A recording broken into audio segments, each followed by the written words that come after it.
Hey everybody, I'm back from a little bit of a break. We're going to try something a little bit different. Please let me know in the comments whether you like this format or not. I'm trying to make things a little more visually interesting, a little more helpful, a little more distinctive. Going to keep iterating until I find something that really works here. Want these reviews to be as helpful and useful as possible. Now to the review. This is the Spyderco Spymyto, and I'm taking that pronunciation from Knife Center. They pronounce the Lion Steel version the Mito. I'm assuming that this is Mito, not Mito, and I'm sticking to that for the review. This is the newest flash batch from Spyderco. This has been all over the secondary market for the past few weeks. Came out in limited numbers a few weeks back. Sold out pretty much instantly everywhere within a matter of minutes. And you know, like most flash batches, people tried to flip them. A lot of people probably were more interested in flipping it than buying it to use it. Those people have tended to lose money. But anyway, I'm going to be reviewing this as a user. Is this actually a knife that you want to have in your collection? Is this worth holding on to? And so let's get into it. I am going to try to make this review the only thing that you have to watch to answer that question. And we're going to try to do that as quickly, but more importantly, as completely as we can. So let's get into the Spymyto.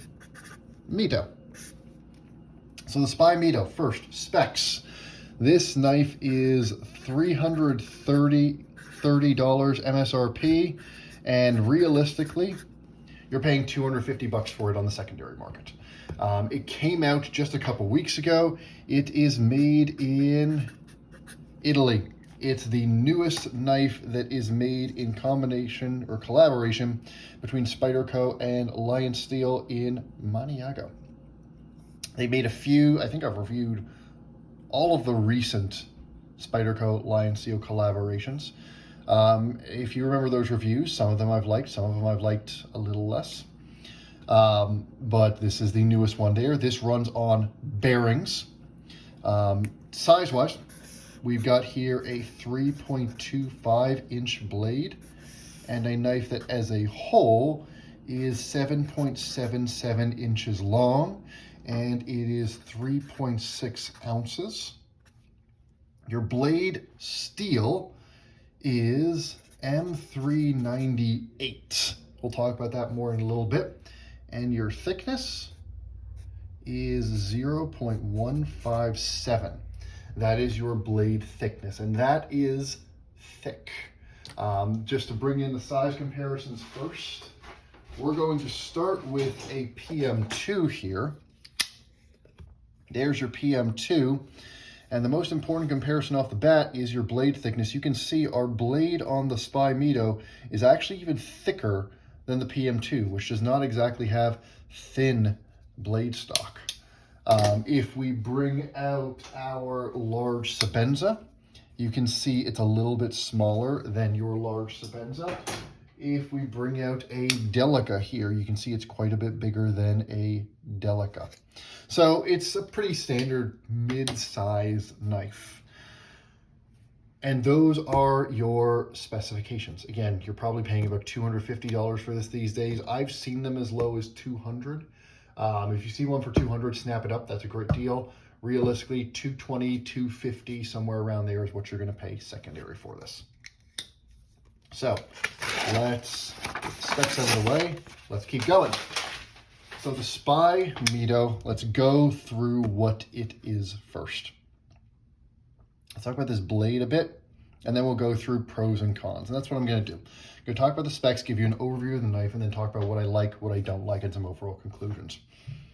Your blade here, M398. So what is M398? It is basically an M390 or M390. If you know S90V and S125V, I think the analogy is somewhat similar.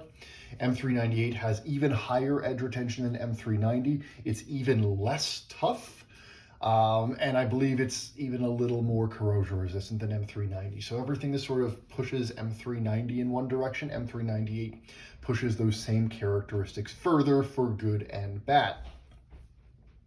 One of the key things about M398, though, is one of the challenges that a lot of Italian factories have had with M390 historically is they have often heat treated it relatively soft. It's something that I've had in my experience, and I know plenty of others had. When you treat M390 soft, you get a steel that kind of sucks at everything. It is still not very tough. It loses its edge retention, and it even loses some of its corrosion resistance. This M398, from my experience so far, has been spot on. It has held an edge very well. I have had no issues with it whatsoever. So if this is indicative of how Italian factories, or at least Lion Steel, is going to treat M398, that's good. The blade here, I'm going to do the same sort of thing I did with the sub hilt. Pretend there isn't a Spidey hole here, and you can see the blade shape more easily. It's a pretty typical drop point. It's actually a quite subtle drop point. You can see the drop in the drop point is pretty small. It almost is going all the way up to the tip. Now what that gives you is a super, super versatile blade shape. And if you know the Lion Steel Mito, which is still available, you can get it in a bunch of fancy carbons, right? Carbon fibers right now, you know, your fat carbon and stuff like that.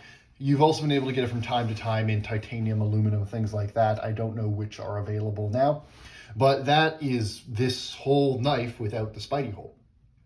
And that has a very typical drop point.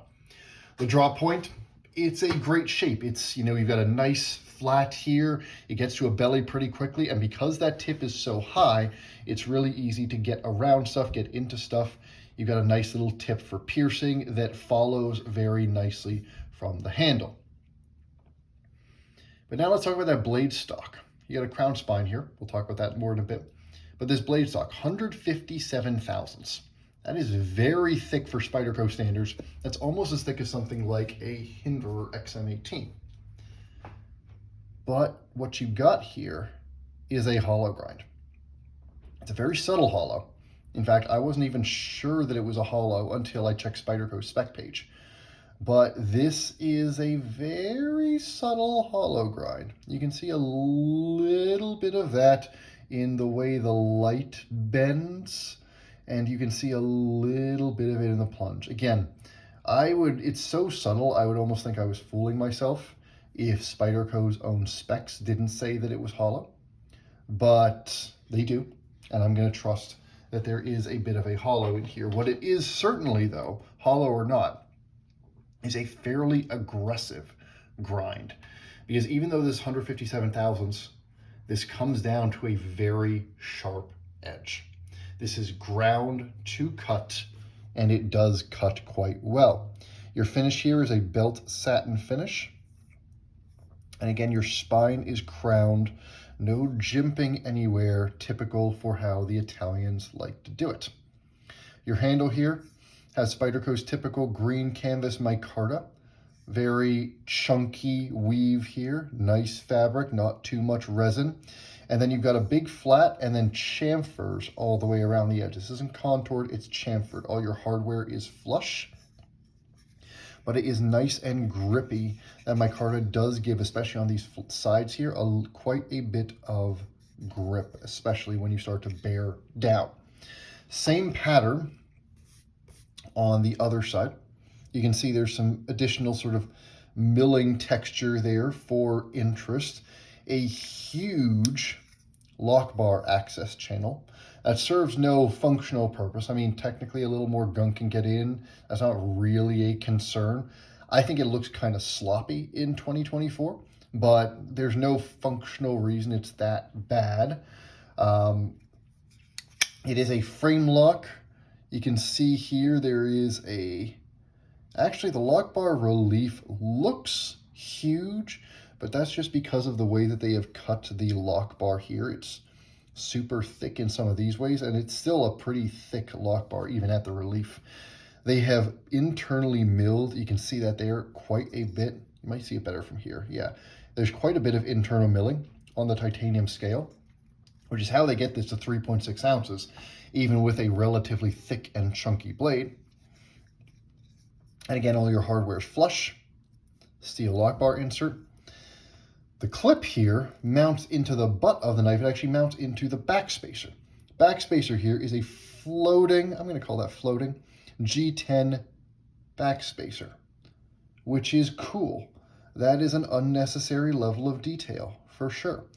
And because this clip mounts the butt, it probably can flip sides, is probably ambidextrous. You're still going to have that issue if you're a lefty, that lock bars, that frame locks are always a little awkward for lefties, but at least the clip will flip. And the last little detail worth mentioning is this right here. You can see there's a cut right there on the flipper tab.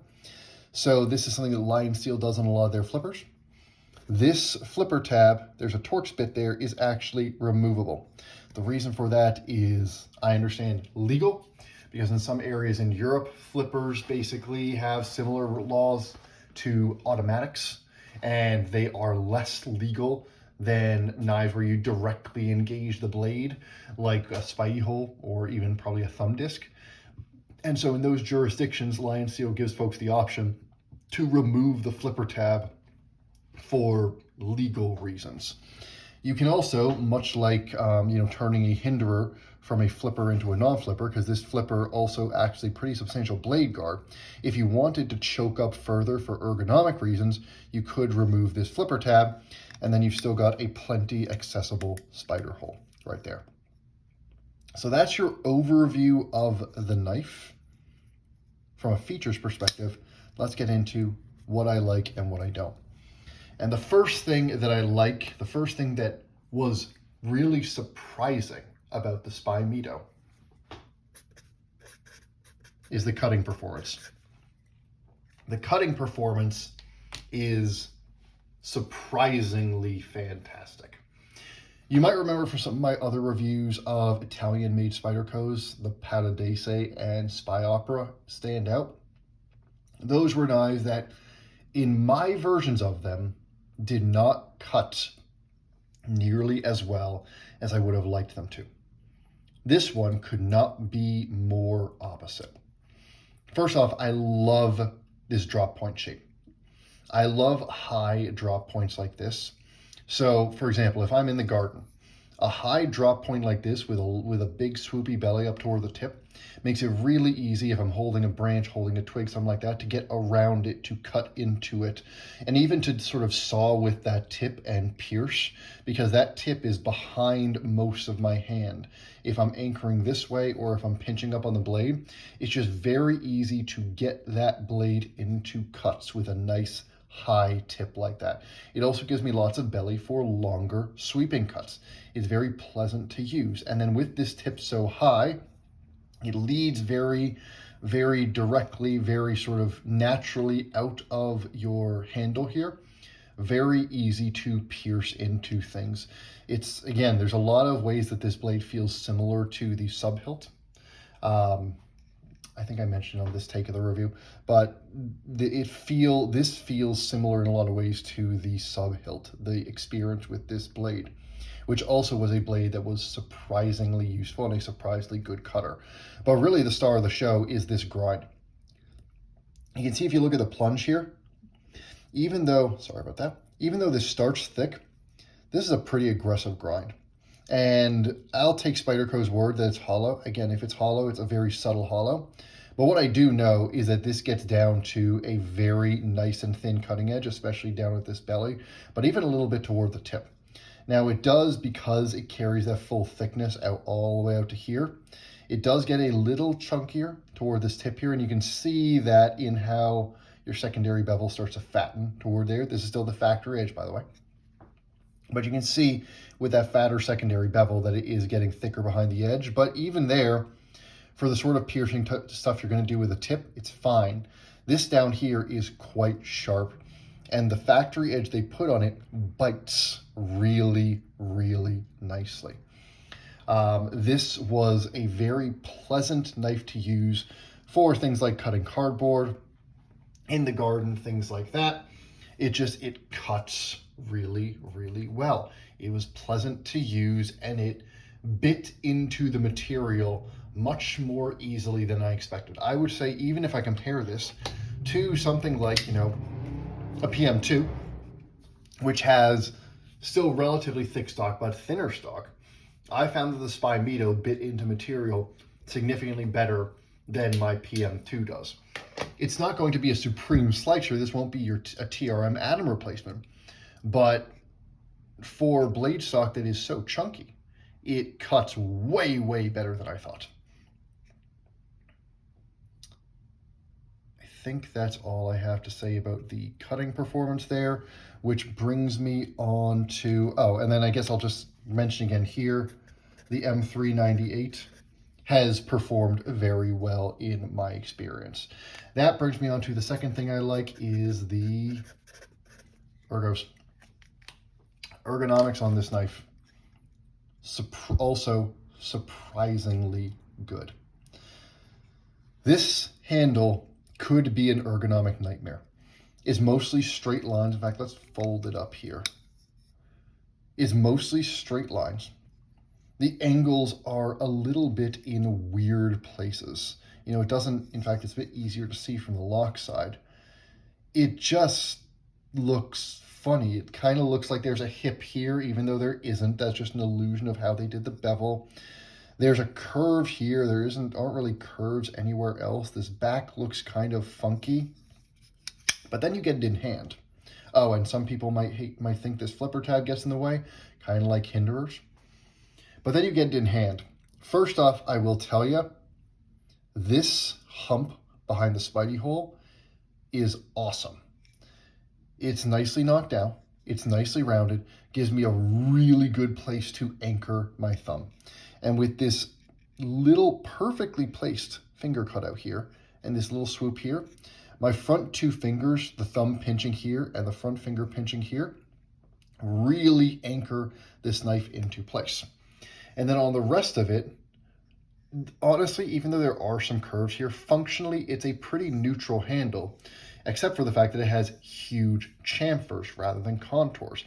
And if you've been watching my channel, you know I always, yes, always prefer chamfers to contours because it means there aren't harsh edges, but I still have a flat for these fingers to grip onto. When I have those nice flats, when I have a nice thick handle, this just feels locked into the hand. This does not want to move anywhere. Now, what some people will say is this clip, when you're gripping down on it, this clip, you do feel this clip. Some people call it a hot spot. I will sort of draw my line in the sand here. I would rather have a knife that feels secure in the hand, that doesn't feel like it's going to move, that is a little less comfortable in the hand, rather than a knife that is more comfortable but feels squirrely. There's a simple reason for that. When I want to use a knife, I want to be able to push it. I want to, even if I'm not going to push it, I want to, if I'm going to carry a knife, I want to know that I can push it as hard as I want to. At least, you know, within some reasonable extent. I'm not going to put a Delica through a 2x4.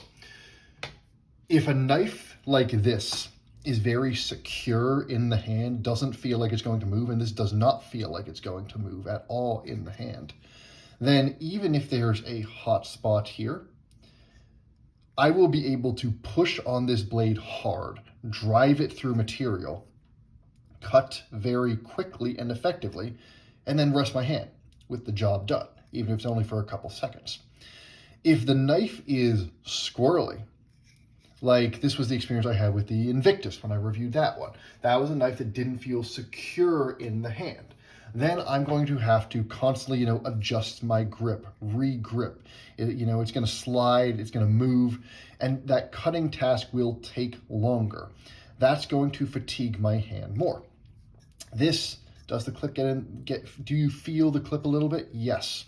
But with this ramp, with this little notch here, this little notch here, and with these nice chamfered handles, this ends up feeling really good in the hand. And part of the reason the cutting performance is so good is because the ergonomics are so good. This thing was a dream to use hard in the garden, breaking down twigs, branches, things like that. It was also a dream for stuff like double-walled cardboard, where I knew I was going to be pushing the blade harder, dragging it through an extended cut, trying to use that whole length to get through something.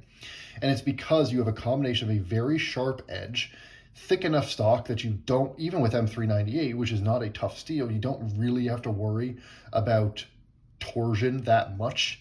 And then this chunky ergonomic handle, it just is a knife that really wants to work. And so this ended up being a very nice user. I was really impressed between the cutting and the ergos, how much I like this as a user. And then my next one, which is sort of a neutral, it's a small plus, is the action. The action is very good. The action is on bearings, and this is a smooth bearing action. You could probably get it to drop shut. Okay, that's enough wiggling. There we go. that is as shake shut as it gets. But it is smooth. It is smooth on the open. It is smooth on the close. Flipper tab here. I love flipper tabs like this. It's totally squared off. It's totally hooky. It's also totally effective. It's very easy to catch your finger right there and snap it out. Now, as with every Italian-made knife I've ever had from Spyderco and otherwise, they tend to do their detents a little light. This is no exception. I can absolutely, let's see here, fail this knife if I want to. But you're only going to do that if you're trying to fail it. If you try to open this knife, it's going to open reliably with that flipper tab. And on top of that, the spider hole is really, really nicely placed. It is, your thumb very naturally fits right into that nook there, and it will just fire out with a nice, even thumb flick. I'm not even going to try the Spidey flick. I don't Spidey flick any of my knives. Your mileage may vary. So the action on this is solid. I wouldn't say it's good. I wouldn't say it's a selling point, but I would put it this way. If you're a Spyderco person who is generally flipper and bearing knife deprived, I would say this action is a little more satisfying than the amalgams, which is one of the only other sort of flipper bearing Spydercos I've handled. It's better than any of the other Italian Spydercos on bearings that I've handled. And it's better than most of the giant mouses on bearings that I've handled, which are from, similar factories. So I would say that the action is pretty good. I wouldn't say it's a selling point, but I would say it definitely adds the fun factor, and it is not a negative. Then I would say one of the things that I don't love about this knife, small thing that I don't love, is the lock bar. The lock bar is a little, this is not the sort of thing I usually complain about, but the lock bar, it travels a decent amount. I mean, it's like a 30% lockup, but it always feels like it has to be pushed quite far to disengage. Something I've experienced a lot with this knife that I rarely have with other knives is I will disengage the lock bar, just when I'm using it like this, and actually do what I just did there, which is disengage it. And if I'm not immediately going to close it, like I'll try to do this motion here where I disengage it with my thumb and try to close it with my finger, and do one of these where, like right now, most knives this would be disengaged by this point, but I have to keep pushing further. There's a lot of lock bar tension. You have to push this lock bar relatively hard to get it to disengage. And so it's just, it's a little, you get used to it, but it's definitely something you will have to get used to. That lock bar, you have to crank on a little bit to disengage it. It's not that big a deal, but it is one thing that I don't totally love. The other thing, and this is very much an aesthetic thing, but I'm going to call it almost like jank. There is a feeling that I can't shake about this knife, and I think a lot of it comes down to just the way this lock side is done. It just feels a tiny bit rickety. Again, that extended there's a sort of late detent, and it's a loud detent. You got this huge lock bar access gap, which I mentioned before. It's an aesthetic thing. You've got the fact that it is light, which is good in a lot of ways, but it almost feels lighter than you'd expect. And then with that lock bar access and all that, for some reason, this knife feels cheaper to me than it should.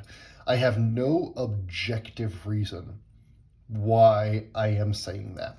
I don't love this pattern they chose here. I mean, honestly, this pattern to me, I know it's not what they did, but when I see something like this, it looks like they just screwed up the milling. Like they, used a ball mill when they should have used some sort of other mill or something like that. It looks just wrong rather than looking like a deliberate pattern.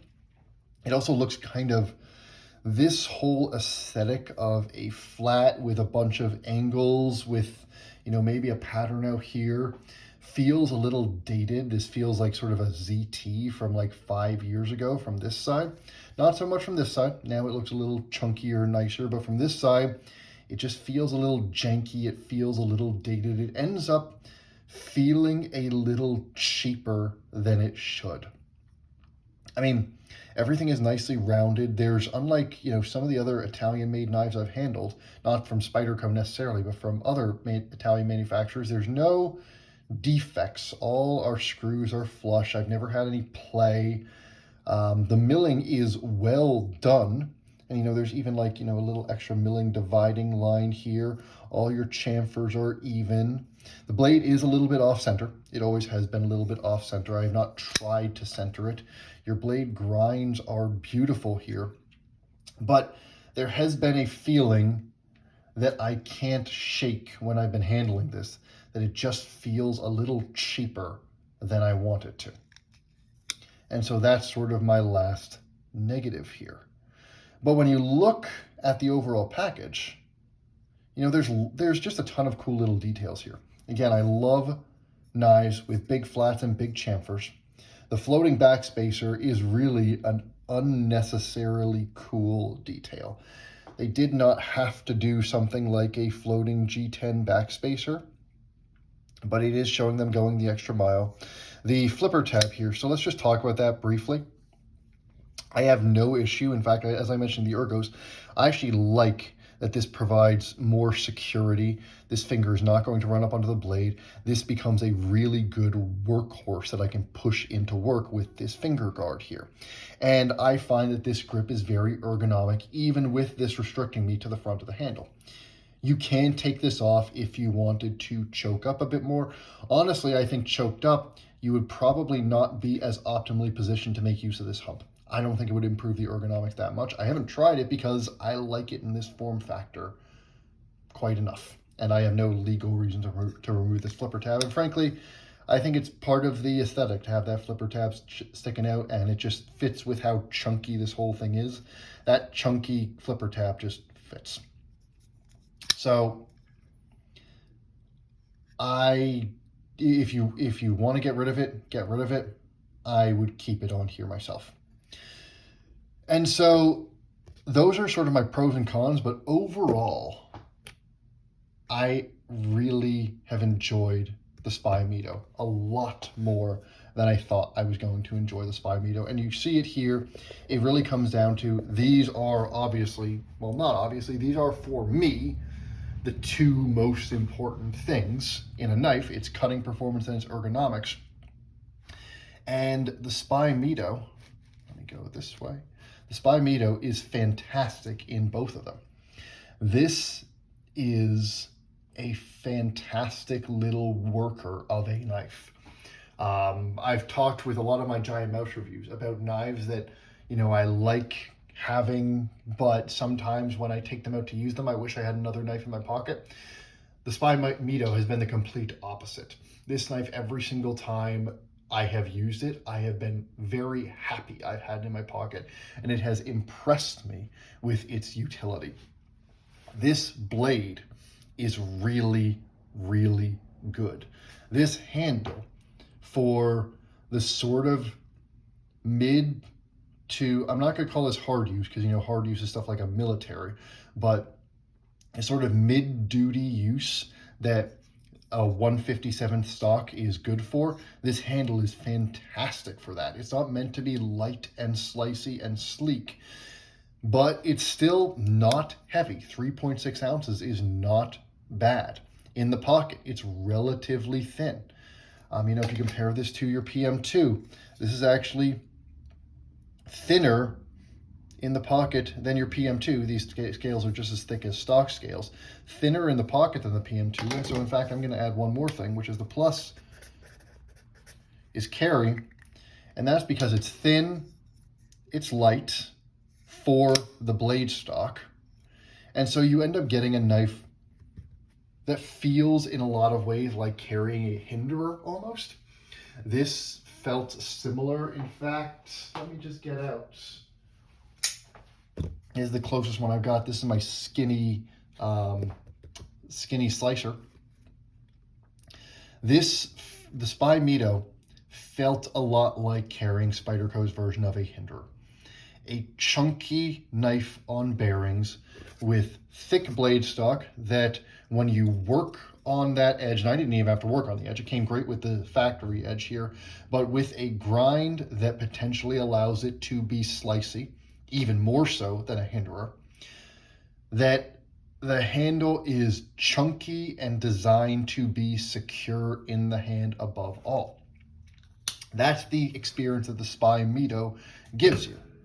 And then on top of that, you have a grind that really goes sort of above and beyond with how aggressively they've taken it from that thick stock down to a thin edge.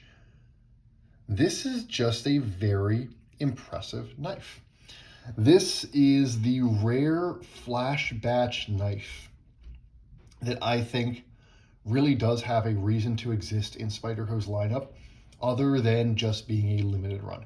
I think about stuff like the Bombshell, or that's actually the only one I can think of right now, which shows how memorable a lot of them were.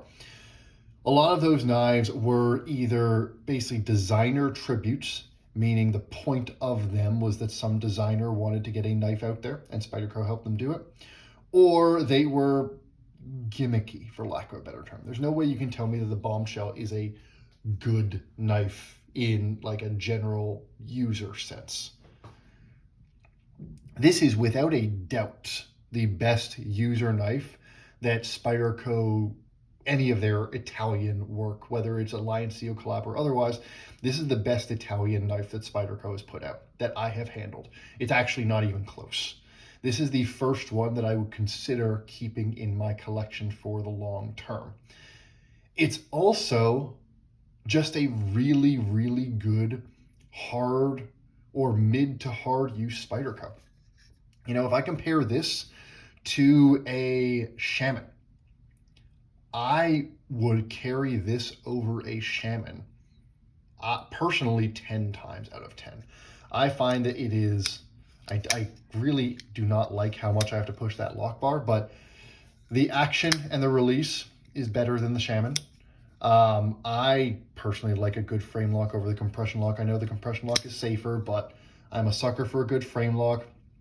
It's lighter than the Shaman. The ergonomics, especially with this hump, are better than the Shaman. This blade cuts better than the Shaman. And the fact that you get M398 steel on here is cool. It's not tough, so you don't want to, run this into staples and stuff like that, but it's going to have very high edge retention. And lots of people run high edge retention, low toughness steels all the time these days. And M398, treat it the same way you would your Maximate, treat it the same way you would your S125V, and you'll be fine. So the fact is, my overall conclusion with the Spymyto is that this is not a knife that you should only chase down for the hype. This is a knife that if the aesthetics appeal to you, and they're very unique, there's no other Spyderco that really looks like this. And they, went the distance making that aesthetic work. Making the flipper tab match with everything. I mean, a lot of it's just imported over from the Myto, I understand. But, they milled out things where necessary. They, made their chamfers nice and even. They put little additional details. It's a nicely designed knife. If this design aesthetic speaks to you, and you want a good mid to hard use knife from Spyderco, give this a look. And honestly, by this point, now that the initial flash batch bullshit has died down, you're going to pay $225 to $250 on the secondary market to get one of these. For $225 to $250, this is a great buy.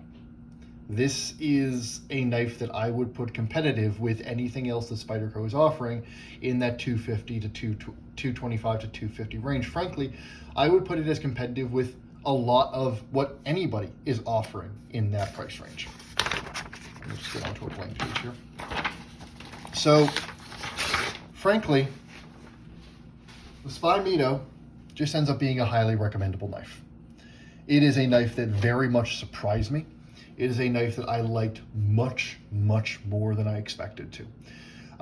And every single time I used it, it reminded me of how much I liked it. This was a knife that kept impressing me the more that I used it. And that is unfortunately a little bit rare. And so I will sing its praises to anybody who listens. There are a couple little quirks. Again, I don't love that lock bar. Some people are going to say that clip is hot spotty. Personally, I'm not the biggest fan of M398 as a steel. I personally would love to see this in like M4 or a tool steel, but I'm a tool steel guy. It's an issue for me. And I still can't get over that subconscious feeling of slight jankiness, but even then it's a $225 knife, which these days is not expensive. And there's enough going on here, complexity of manufacturing wise, to justify that price. So if you want a tough Spyderco that you can run through a lot of different chores, check it out. If you like a flipper Spyderco on bearings, this is probably the best flipper Spyderco on bearings yet. If you like a Spyderco that's a big chunk of micarta, then this is a great Spyderco that's a big chunk of micarta. And I would say most of all, if you like the Shaman, or if you like the idea of the Shaman, but don't like the Shaman, which is exactly where I am. I like the idea of the Shaman, but I do not like the Shaman at all. Which is interesting because the Native is one of my favorite knives, but I don't like how the Shaman feels in my hand. This feels in my hand like a lot of people describe the Shaman feeling in their hand. And so if you want that feel, and like me, you don't love the Shaman, give this one a try too. So I will say, very much impressed, very much worth tracking down. And now the secondary market have settled, it should be easier to get one of these. That's the Spyderco Spymyto. Again, this review was a little bit sloppy. I'm still figuring out this new format, but please let me know if having sort of notes around here, writing stuff down as I go, I'll try to get better over time, but let me know if that format is a little bit more interesting, something I should continue exploring. I feel like just, posing the knife on a static background sometimes is a little bit less visually interesting. I'm never going to be a guy to edit my reviews. There are few things that I enjoy doing less in this entire world than editing video. So I'm trying to see if I can make, sort of this sketchbook approach work. Please let me know what you think. And if there are any other knives you'd like me to review, drop them down in the comments. I do stick mostly to American makers, not necessarily USA made, though I try to do that as much as possible, but I do try to stick to American or European makers. So at least the company should really be based here or in the West, preferably. That's my preference. That's where I'm at.